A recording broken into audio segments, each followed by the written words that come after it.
रेशमा और मनीषा 3 बहनें हैं। उनका एक भाई भी है, मयंक। मयंक अपनी बहनों को बहुत प्यार करता है, लेकिन मयंक की पत्नी सविता इस मामले में मयंक से बिल्कुल ही अलग है। वो अपनी ननदों का जितना बुरा कर सकती है उतना बुरा करती ही रहती है और अपनी ननदों पर हुक्म भी चलाती है। करिश्मा, करिश्मा, तुमने अभी तक नाश्ता नहीं बनाया? तुम्हारे भैया को ऑफिस जाने में देर हो रही है। हाँ भाभी, बस अभी बनाती हूँ। करिश्मा, तुम ये ढीलापन छोड़ दो। कल को पराये घर जाना है। वहाँ अगर तुम इस तरह से काम करोगी तो लोग क्या कहेंगे कि माँ ने और भाभी ने कुछ सिखाया नहीं। और तुम्हारी दोनों बहनें कहाँ हैं? रेशमा मार्केट गई है और मनीषा सो रही है। क्या? सुबह के 8 बज रहे हैं और ये महारानी अभी भी सो रही है? ये कहते हुए सविता अपनी सास दुर्गा देवी के पास जाती है। माँ जी, देख रही हो अपनी बेटियों के तौर तरीके? क्या हुआ बहू, सुबह सुबह क्या कर दिया मेरी बेटियों ने? अरे एक तो अभी अभी उठकर किचन में गई है, दूसरी सुबह सुबह बाहर चली गई और तीसरी अभी तक सो रही है। क्या करूं मैं इन तीनों का, मैं तो परेशान हो गई हूँ। जा जाकर उठा उसे और रेशमा से मैं बात करती हूँ। सविता सीधा मनीषा के कमरे में जाती है और उससे कहती है, महारानी जल्दी उठो, सूरज सर पर आ गया है। भाभी थोड़ी देर और सोने दो ना, मैं रात को लेट सोई थी। वो क्या ना, यूनिट टेस्ट चल रहे हैं। शराफत से उठती है या नहीं, या फिर पानी की भरी बाल्टी डालूं तेरे ऊपर? नहीं भाभी, मुझे बिस्तर में नहीं नहाना, उठती हूँ मैं। मनीषा जल्दी से उठकर बाथरूम में चली जाती है। सभी आराम से बैठकर नाश्ता कर रहे होते कि तभी रेशमा बाजार से हाथ में सामान लिए आ जाती है। रेशमा को देखते ही सविता उस पर बरस पड़ती है। लो, आ गई महारानी। ऐसा भी क्या सामान लाना था जो सुबह आंख मलते ही बाजार की तरफ रवाना हो गई? भाभी, कल आप ही तो चीख रही थी कि घर का सारा सामान मुझे ही लाना पड़ता है, घर में किसी को भी किसी काम से कोई लेना देना नहीं है। अब मैं बाजार जाकर सामान ले आई तो आपको इस बात से भी तकलीफ हो रही है? देख रही हो माँ जी, अपनी बेटी की जुबान कैंची से भी तेज चलती है। और मयंक, आप तो कुछ कहेंगे नहीं अपनी लाडली बहन को? रेशमा, अपनी भाभी से ऐसे बात नहीं करते। चलो माफी मांगो। भैया, मैं क्यों माफी मांगू? आप भाभी से बोलिए ना कि हम पर कम हुक्म चलाया करे। हम इस घर की बेटियां हैं और आपकी पत्नी की ननद है, नौकरानी नहीं। लो कर लो बात। इनकी भलाई के लिए कुछ भी बोलो तो इन्हें बुरा लग जाता है। इस घर में यही इज्जत है मेरी। देख लो माँ जी, आपकी बेटी किस लहजे में मुझसे बात कर रही है। सविता वहाँ से चली जाती है। मयंक को बहुत गुस्सा आता है, वो भी वहाँ से चला जाता है। फिर करिश्मा रेशमा को समझाती है। रेशमा, तुम्हें भाभी से माफी मांग लेनी चाहिए थी ना। लेकिन दीदी, मैंने कुछ किया ही नहीं, तो मैं माफी क्यों मांगू? हाँ करिश्मा दीदी, रेशमा दीदी जैसे ही घर में आई भाभी ही उन पर चिल्ला रही थी। हाँ, मैं मानती हूँ कि गलती भाभी की थी। मैं तो इसलिए बोल रही हूँ कि भाभी ने माँ को तो पूरी तरह अपने वश में कर लिया है। वो हमारी बात सुनती ही नहीं। मयंक भैया हमारे लिए हमेशा खड़े रहते हैं, इसलिए उनकी बात का मान तो तुम्हें रखना चाहिए था ना। कोई फायदा नहीं दीदी, कुछ दिनों की बात और है, भाभी उन्हें भी हमारे खिलाफ भड़का देंगी। फिर वो भी माँ की तरह हमारी किसी बात का विश्वास नहीं करेंगे। इसी तरह सविता अपनी तीनों ननदों को किसी न किसी बात पर परेशान करती रहती थी। एक दिन मयंक अपनी तीनों बहनों के लिए गिफ्ट लाया। क्या रेशमा, ये तुम्हारे लिए हार का सेट। रेशमा, तुम्हारे लिए सुंदर सी ड्रेस।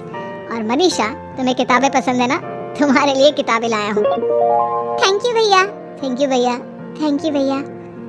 करिश्मा, तुम्हारा नेकलेस कितना सुंदर है, ये भैया कहाँ से ले आए होंगे? मैंने भैया को 3 दिन पहले फोन पर ये डिजाइन दिखाया था और आज भैया ये ले आए। सविता तो अपनी ननदों के गिफ्ट्स देखकर जल गई और करिश्मा का नेकलेस तो उसे भी बहुत पसंद आया था। अपनी बहनों के लिए कितना अच्छा नेकलेस लेकर आए हैं, मुझे कभी कोई गिफ्ट नहीं दिया। मैं आज ही ये हार चुरा लूंगी। रात में सविता करिश्मा का हार चुरा लेती है और इसी तरह उसे अपनी ननदों की जो भी चीज़ अच्छी लगती वो उसे मांगती नहीं, बल्कि रात के अंधेरे में चुरा लेती। इसी तरह दिन बीतते गए और सविता ने मयंक के दिल में भी उसकी बहनों के लिए नफरत पैदा कर दी।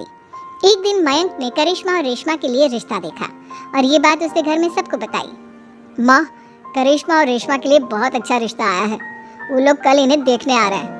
आप और सविता मिलकर सारी तैयारी कर लेना।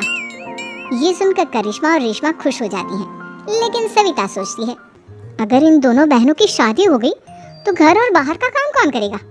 मनीषा तो एक नंबर की कामचोर है, उससे तो किसी बात की उम्मीद लगाना ही बेकार है। मुझे इस शादी को रोकना होगा। अगले दिन सभी लड़के वालों के स्वागत की तैयारी करने में लगे होते हैं। तभी मयंक अपनी बहनों से आकर कहता है, तैयार हो गई तुम दोनों? देखो दोनों लड़के बहुत अच्छे हैं, मैं कोई कसर नहीं छोड़ना चाहता, इसलिए तुम उनके सामने अच्छे से बिहेव करना और अपनी भाभी से लड़ने मत लग जाना। करिश्मा, तुम वो नेकलेस पहन लो ना जो मैं तुम्हारे लिए लाया था।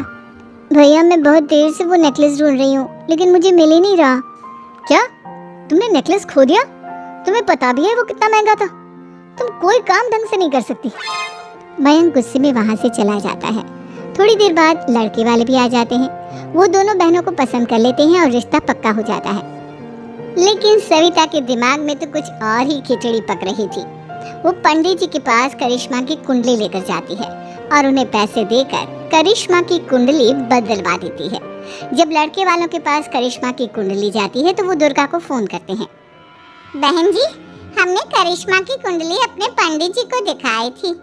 आपकी बेटी की कुंडली नहीं बल्कि दोषों का पिटारा है। देखिए, मैं और मेरे पति इन सब बातों में बहुत विश्वास करते हैं, इसलिए हम आपकी बेटी से अपने बेटे की शादी नहीं करा सकते। इस तरह करिश्मा का रिश्ता टूट जाता है और सभी घर वालों को बहुत दुख होता है। अब कविता सोचती है, चलो करिश्मा का तो रिश्ता टूट गया, अब रेशमा का भी रिश्ता तोड़ना है। क्या करूं? अब सविता आवाज बदलकर किसी अननोन नंबर से रेशमा के होने वाले ससुराल में फोन करती है। हेलो, मैं कौन हूँ कौन नहीं ये आपके लिए जानना जरूरी नहीं, बस इतना सुन लो कि रेशमा का 2 साल से किसी के साथ अफेयर चल रहा है। बस रेशमा का रिश्ता तोड़वाने के लिए सविता का इतना कहना काफी था। अब रेशमा का भी रिश्ता टूट गया। मयंक और दुर्गा देवी ने रेशमा को खूब खरी खोटी सुनाई और उससे बार बार उस लड़के के बारे में पूछने लगे। आप दोनों मुझे क्यों परेशान कर रहे हो? अरे कोई लड़का होगा मेरी लाइफ में तो मैं बताऊंगी ना, जब कोई है ही नहीं तो कहाँ से लाऊं मैं कोई लड़का? तो तेरे होने वाले ससुराल वालों को फोन किसने किया था? माँ, मैं नहीं जानती किसने फोन किया था, मैं सच कह रही हूँ। मैं तो पहले ही कह रही थी इसकी लगाम खींच कर रखो, लेकिन मेरी सुनता ही कौन है। आप चुप रहिए भाभी, ये सब आपका ही किया धरा है। अब तीनों बहनों को विश्वास हो जाता है कि ये सब उनकी भाभी ही कर रही है। तीनों बहनें अपनी भाभी को सबक सिखाने के लिए एक वकील कर लेती है और घर में हिस्सा मांगा। देखो भैया, माँ बाप की जायदाद में जितना बेटों का हक होता है उतना ही बेटियों का, इसलिए इस घर के 4 हिस्से होंगे और हमें अपना हिस्सा चाहिए। मैंने तुम्हारे लिए क्या क्या नहीं किया और तुम इस घर में हिस्सा मांग रही हो? भैया, आप और माँ हम बहनों की कोई बात नहीं सुनते हो और भाभी हमारी शादी नहीं होने देगी क्योंकि उन्हें लगता है कि आप हमारी शादी में ज्यादा पैसा लगाओगे और उन्हें हम जैसी फ्री की नौकरानी कहाँ मिलेगी। तो हम भाभी के साथ तो रह नहीं सकते, हम बहनों को अपना हिस्सा चाहिए। अरे तुम्हें शर्म आनी चाहिए अपने भाभी पर ऐसा इल्जाम लगाते हुए। वो तुम्हारे बारे में कितना सोचती है। हाँ माँ, भाभी हमारे बारे में बहुत सोचती है, दिन रात बस यही सोचती रहती है कि किस तरह से अपनी तीनों ननदों को परेशान करूं और कभी मुझे पढ़ने भी नहीं देती। दोनों बहनों का रिश्ता भी तो इन्होंने ही तोड़वाया है और रात में हमारे कमरे में आकर हमारी चीजें भी चुराती हैं। इसी तरह सविता की तीनों ननदें अपनी बात पर अड़ी रही। अब कोर्ट में तारीख भी शुरू हो गई। जब सविता को लगा कि उसकी तीनों ननद इतनी आसानी से नहीं मानने वाली, तो उसने अपने पति और सास को सारी सच्चाई बता दी और अपनी तीनों ननद से माफी मांगी। मयंक और दुर्गा को भी अपनी गलती का एहसास हो गया। अब सविता खुद करिश्मा और रेशमा के लिए अच्छा रिश्ता ढूंढती है और उनकी शादी करवाती है।